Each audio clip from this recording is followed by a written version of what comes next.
that afternoon he telephoned from New York, and he said, I cannot go home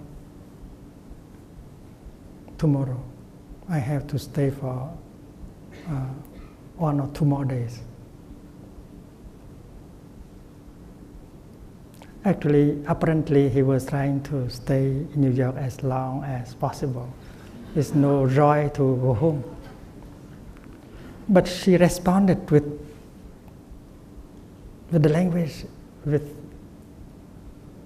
of love. She said that, well, it's okay if you need to stay, and then please stay. I can wait. And her way of talking is completely different, because the seeds of happiness and love in her had been watered. And he hung up.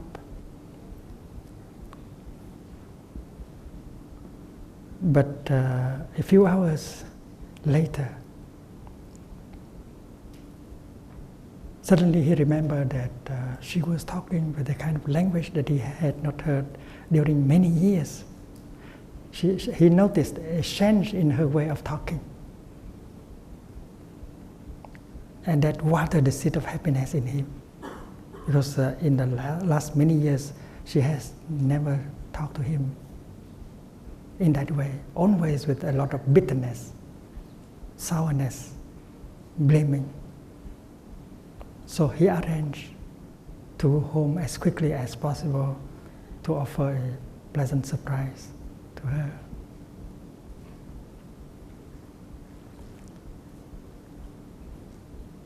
The next day when he arrived, he went up to his place and he saw the letter.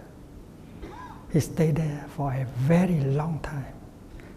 He was reading that letter. All the seeds of happiness and love that had been buried deeply in him was watered. He stayed so many hours up there. And when he came down, he was completely transformed. And they reconciled very quickly. So this story proved that the practice of watering the seeds of happiness, the positive seed in each other, is possible, very effective, and can change your life overnight.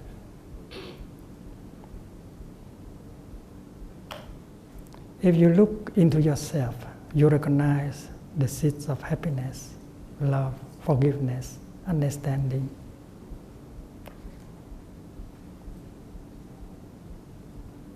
Joy. And if you look into the other person, you also see many positive seeds. And if you know how to water these seeds, you will transform that person, make him or her happy. You know that in the past you have watered the negative seeds in him or her, and that person was unhappy, and because she is unhappy, you cannot be a happy person.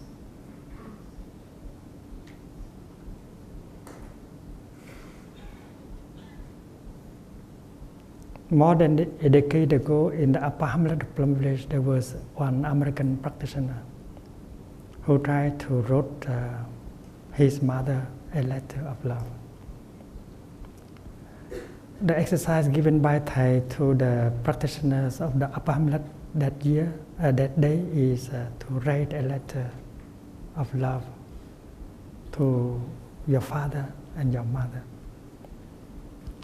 And in the letter, you try to find out, to identify the good seeds, the positive things about your father and your mother.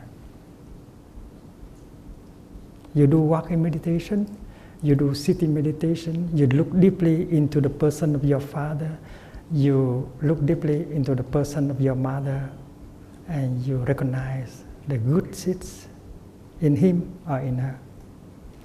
And that American practitioner, he told himself, writing a love letter to his father, that's easy. He can see many good seeds of his father. He can see the virtues of his father in him. But for his mother, he believed that he may not be able to write a love letter to her because he had difficulty with his mother. But because it was an exercise, homework, as a practitioner, he had to sit down and do it.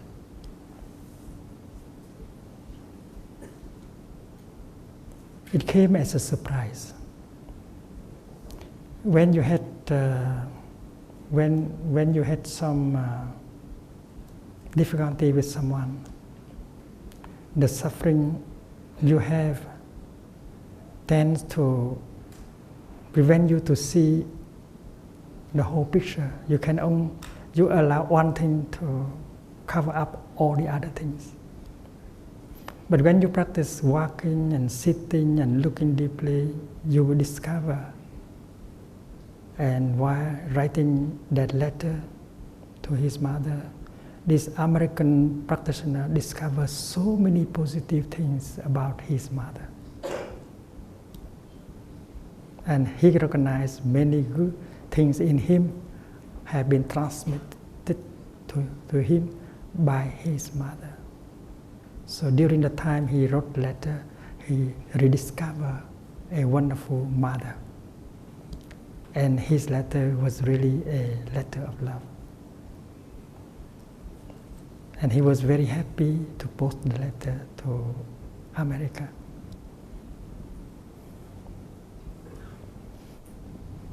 A few days later, his wife telephoned from America. She said, "Mother has read your letter." She was so happy. She said that she had rediscovered her lovely son. And she said that she was sorry that her own mother has already passed away. If not, she would have written a letter like that to her own mother. So that letter written by the practitioner in the upper hamlet has watered the seed of love, not only in him, but watered the seed of love in his mother. And his mother rediscover the lovely son she used to have. When you practice, many people around you benefit from your practice. And the practitioner, the American practitioner in the upper hamlet, she responded back like this: according to the teaching and the practice in Plum Village, I have my mother alive in every cell of my body. I have my father alive in every cell of my body. So please tell her that her mother is not really dead. Her mother is still alive in every cell of her body. So she should go on and write that letter to her mother. And then his wife told his mother about that. And her mother sat down and wrote that letter to her own mother. And that is the practice of watering the good seeds. And learning from this school of manifestation only, consciousness only, we can apply many things into our daily life and change our life and change the life of the people we love.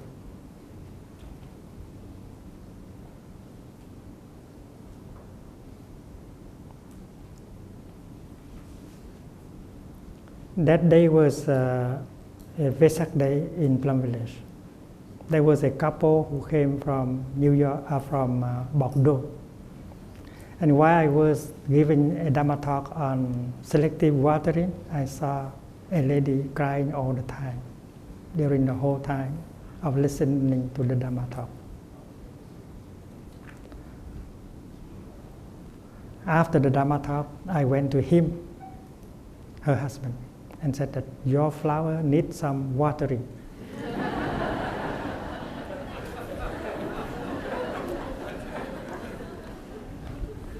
So after the silent lunch, they drove home, and during the time he drove home, which lasted 1 hour and 50 minutes. He practiced watering his flower.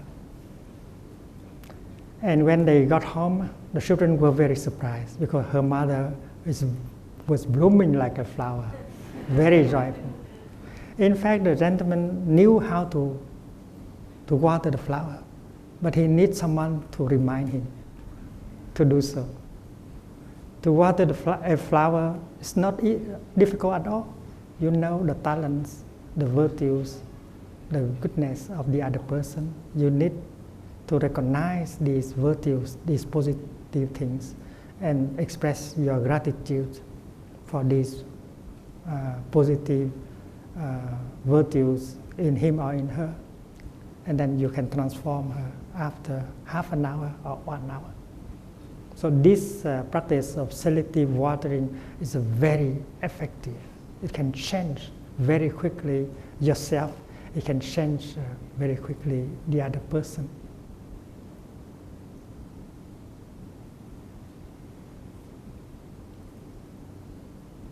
We live in a family. Maybe we have a hectic life. We don't have time for each other. We have to get the time to look at each other, to tell each other the things that can water the seeds of joy, happiness, hope in the other person. Mother, I'm so happy that you are still alive with me.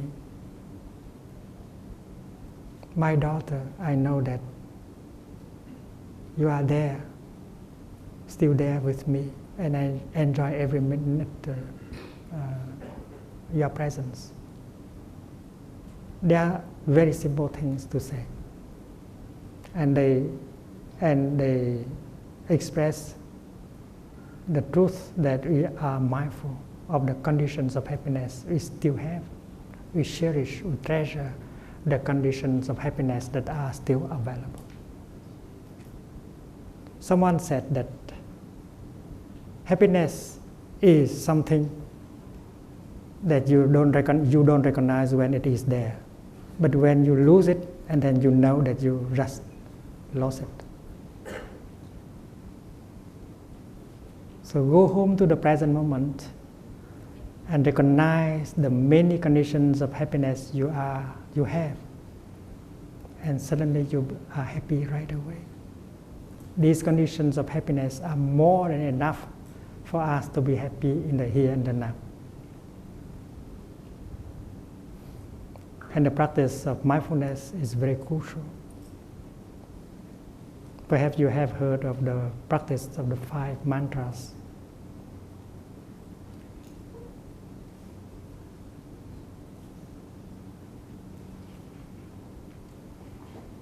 The first mantra is, darling, I know you are there, alive, and I'm so happy.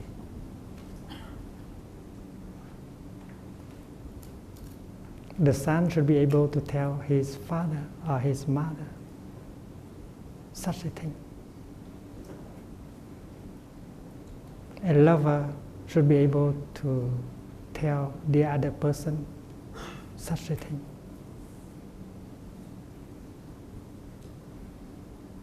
In fact, we are grateful that the other person is there. Imagine she is not there, he is not there. We will suffer.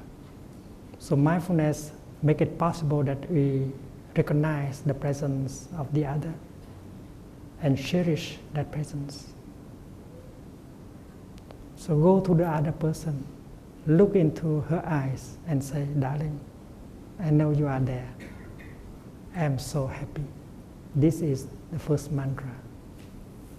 And you don't have to practice it in Sanskrit or Tibetan. You can practice in your own language. And you see that a transformation will take place right away. And that is the practice of mindfulness.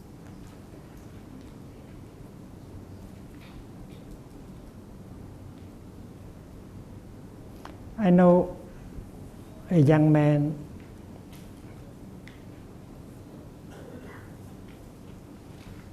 who suffered because his father is not available to him. His father was very rich, but he did not have time for his family. So that day, the father told the son, "Darling, maybe tomorrow is your birthday. What do you want? I will buy it for you." The young man did not know what to say. His father is very rich, and he could afford to buy anything. But he did not need anything. He needed one thing, only one thing, but that was difficult. That is the presence of a father.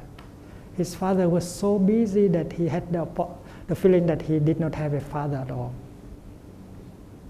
His father was completely absorbed in his business. He did not have the time for his wife and children. But after some while, the young man said, "Daddy, what I want is you, and not something you buy." And if that father knows the teaching and the practice of mindfulness, he will practice mindful breathing, making a few mindful steps, and then he goes close to the young man, look into his eyes, and pronounce the second mantra. "Darling, I am really here for you. I am here for you." And that should be the truth, because your mind, your body should be truly present in the here and the now in order for you to become a gift for your beloved one. To love is to be there for your beloved one. If you are not there, how can you love? That is why to love means to be there. And the most precious gift you can make to your beloved one is your presence. Right? The most precious gift you can make to your beloved is your presence, your true presence. And that true presence is easy to make.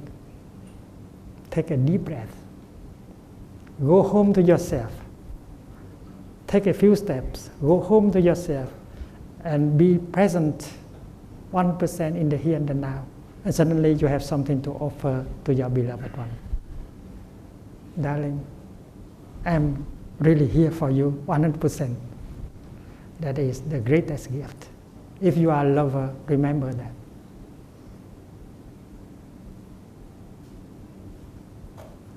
And this also a mantra.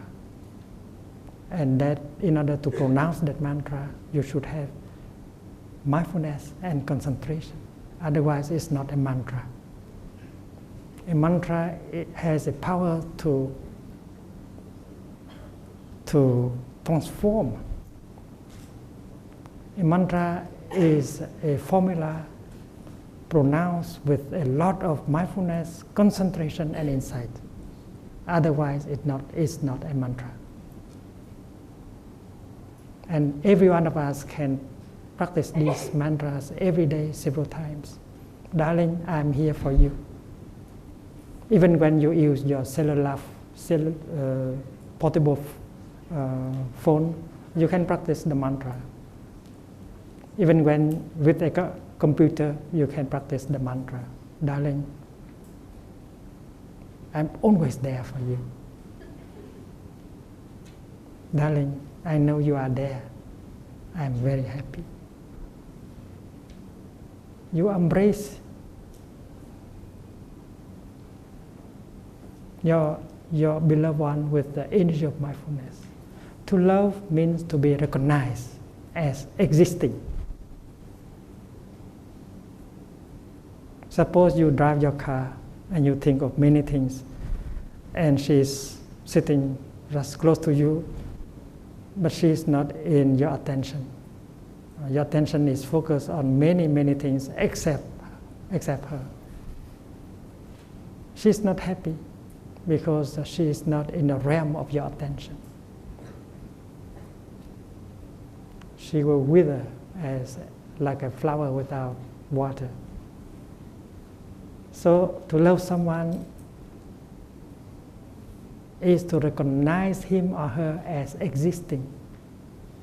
And that mantra is just for that. Darling, I know you are there, and I'm very happy. It means using the energy of mindfulness, you embrace your beloved one. Darling, I know you are there, and I'm very happy. The third mantra is when your beloved one suffers. Because you are mindful, that is why you know, you are aware that something does not go well with your beloved one. And that is the moment when you have to recite the third mantra. Darling, I know you suffer. That is why I'm here for you. When you suffer and your beloved one ignore that you suffer more. But if your beloved one is aware of your suffering, and then you suffer less. And that is why the third mantra is to bring a relief right away to him or to her. Darling, I know you suffer. That is why I am here for you. Before you can do anything to help, you can already bring a lot of relief by practicing the third mantra. And this is the practice of Buddhism. Very simple and very effective. And right away, you don't need 8 years or 10 years in order to get the result. Darling, I know you suffer. That is why I'm here for you.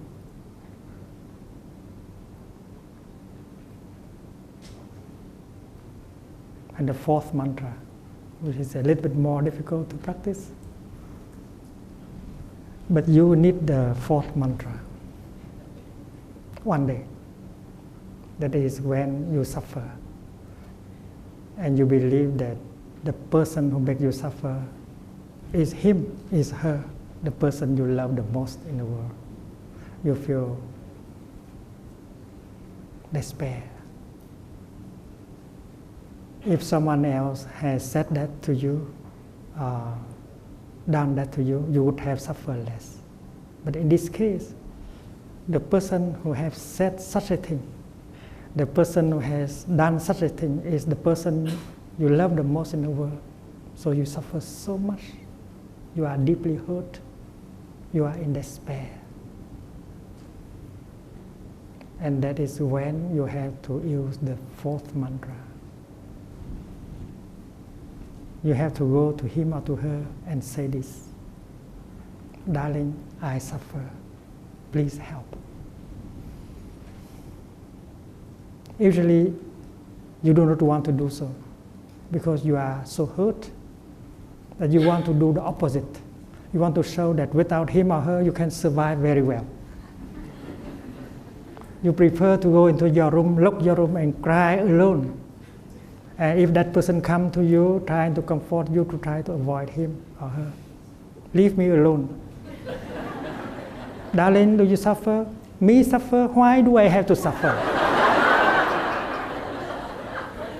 Because you are hurt. And your intention is to punish him, to punish her for having made you suffer. And in true love, such a kind of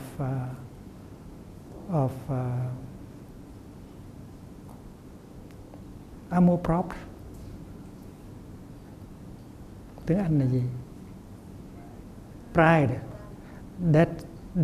That kind of pride should not be there. In the beginning, you have vowed to each other that you will help each other and share with each other happiness and suffering. So that pride should not be there. It is a factor of separation.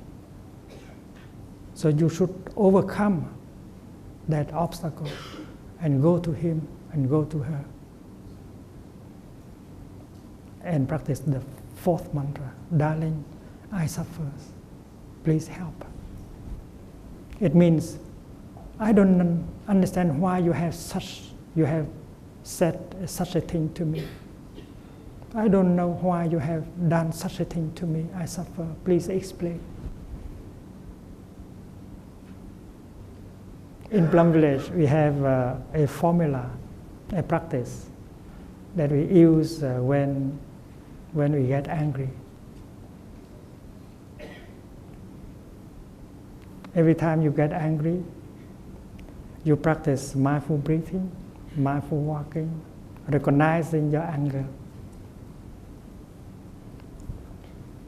and get a relief. And then you look deeply into the nature of your anger.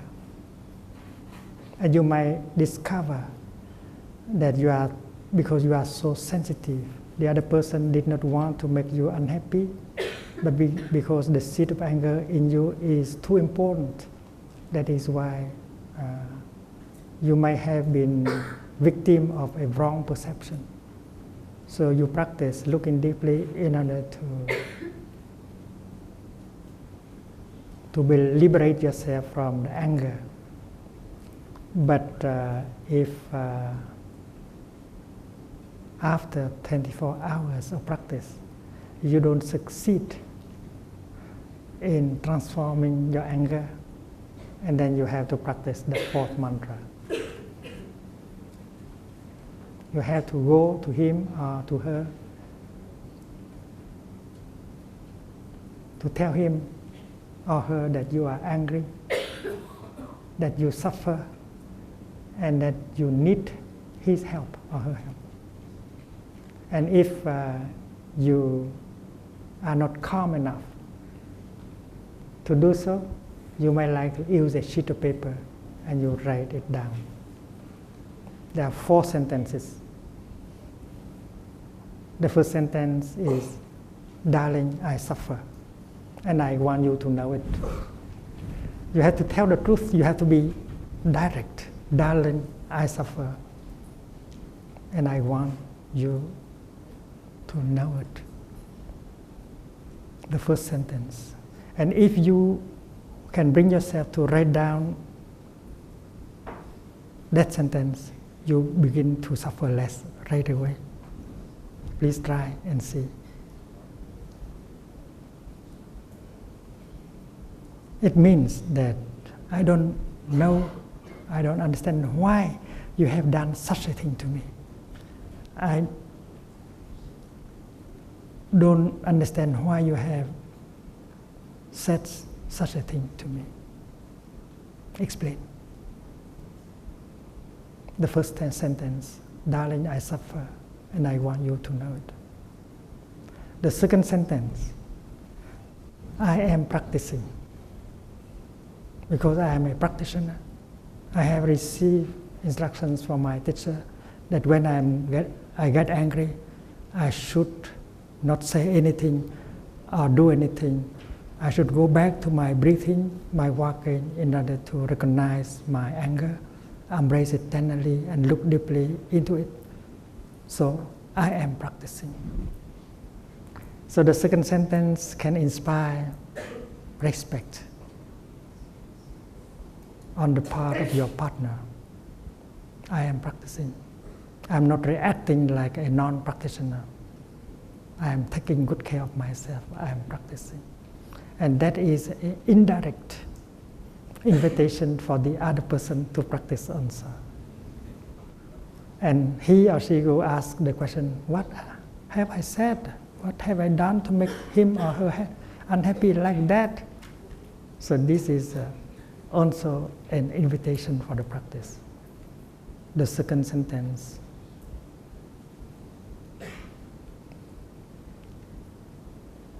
I am practicing.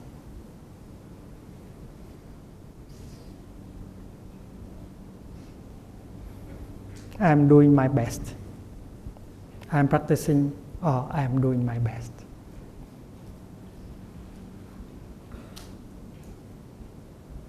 I think there's only 3 sentences. And the last sentence is, "Please help me. Please help me. I need your help. There's no pride. I need your help. Please explain to me why you have done such a thing to me. Please explain to me why you have said such a thing to me. Please help. I'm sure that after having written down these 3 sentences, you feel better. And you should deliver that piece, that message to him or to her before the deadline of 24 hours. That is the practice of Plum Village. You should not keep it for you alone more than 24 hours. You have to email him, email her, or send him or her a fax with these 3 sentences. And while waiting, you continue to practice. And if you find out that your anger has been born from your own wrong perception, you have to communicate with the other person right away and apologize. Darling, it's okay now. I have found out that it's my wrong perception. So don't worry.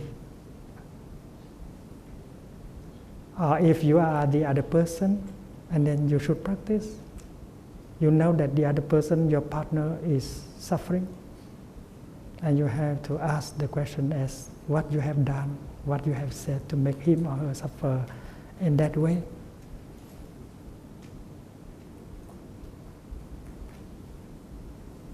And if you find out that you have been unskillful, and then you have to send him, send her a message right away, expressing your regret as soon as possible. Make the other person feel better right away. So you may like to write down these 3 sentences in a piece of paper the size of a credit card. Darling, I suffer. I know, I want you to know it. I am doing my best, practicing. Please help. And you put it in your wallet. And every time you suffer, you are angry at him or her, breathe in, breathe out. Take your wallet and take this message out. And you know what to do and what not to do. This is the Buddha in your wallet.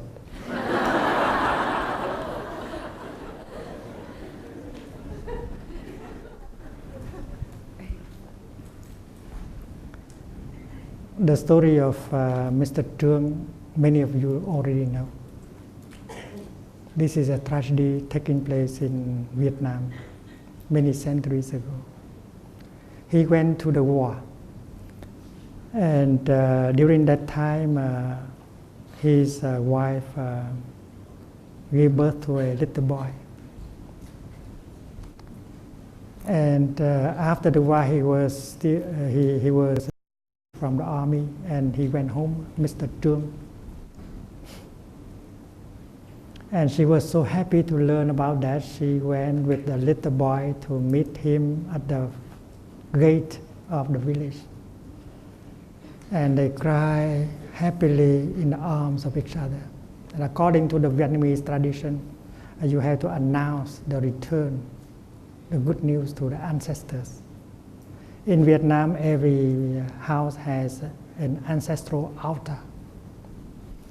And the practice is every day to light a stick of incense and to offer to the ancestors, to remove the dust on the altar, or to change the water in a flower pot.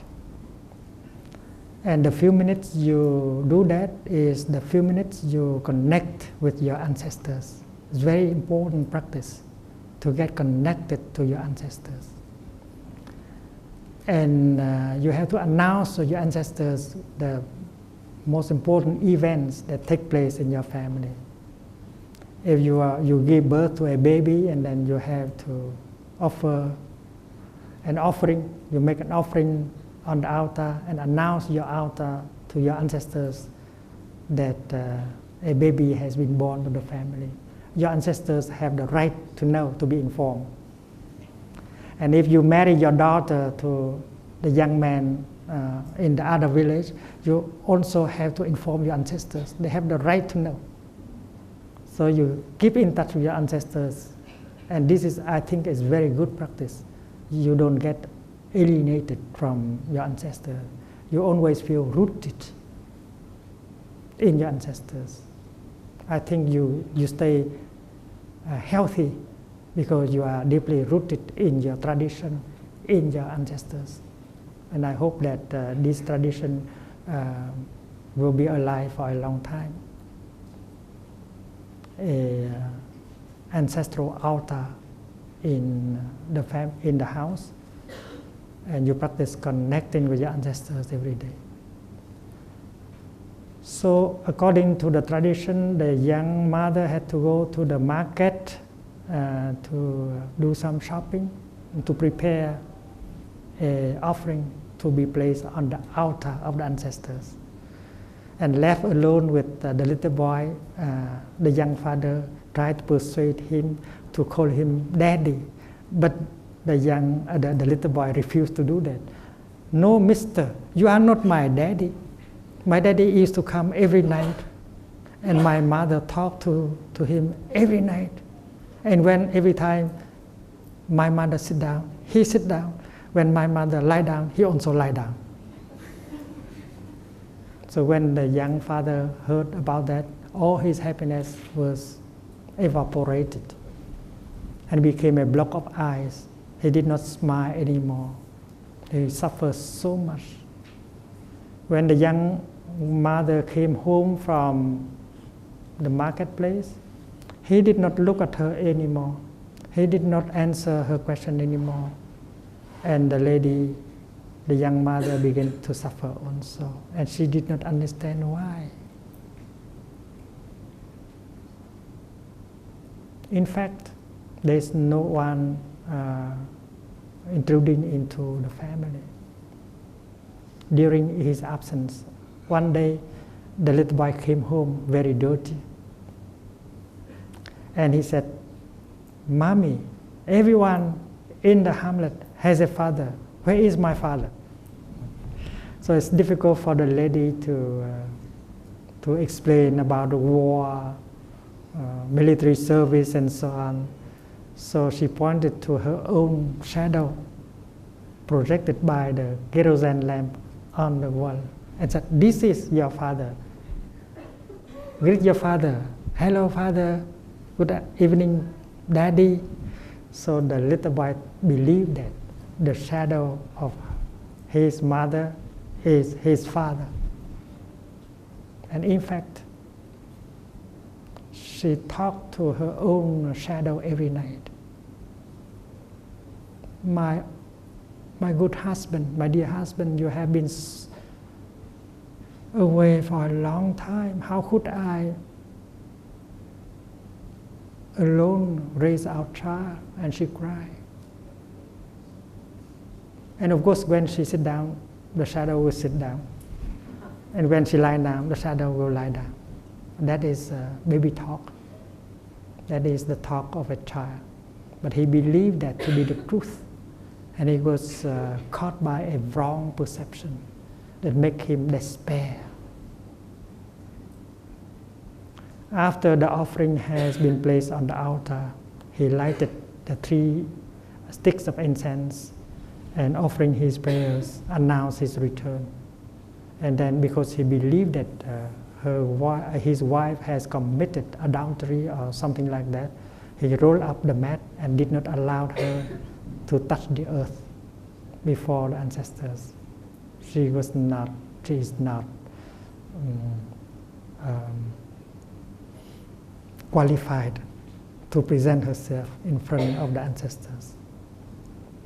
And instead of sharing a meal of reunion, he left the house and went to the village and spent all the day in a liquor shop in a liquor place, buvette, in a bar, and did not come home until 2 in the morning. And he continued like that for several days. And the young mother could not bear it anymore. She did not understand why that kind of behavior. He did not look at her. He did not answer her questions. And finally, she was despair, and she jumped into the river, and she was drowned. And when the young father learned about the tragedy, he tried to go home and take care of the little boy. And that night, when he lighted the kerosene lamp, suddenly the little boy said, "Mister, he is my daddy. He used to come every night like that, and my mother used to talk to him and cry a lot with him." And now the young father began to understand that is only a wrong perception. But it's too late. His wife is already dead. A tragedy took place just because of misunderstanding and wrong perception. If the couple knew the fourth mantra, they would have saved their happiness.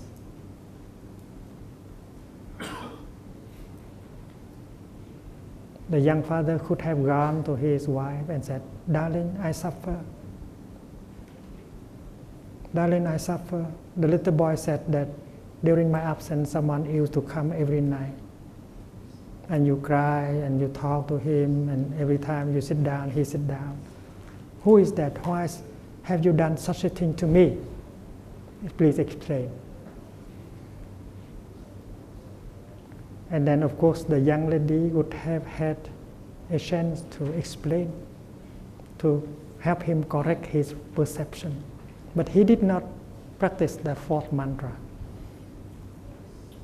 And the lady committed the same kind of unskillfulness. If she had gone to him and said, "My dear husband, I suffer. I don't understand why from the time I get back from the market, you did not look at me and you did not answer my question. You did not allow me to touch the earth before ancestors. Have I done something horrible to be treated like that?" And then if she had done so, the young husband would have had a chance to explain.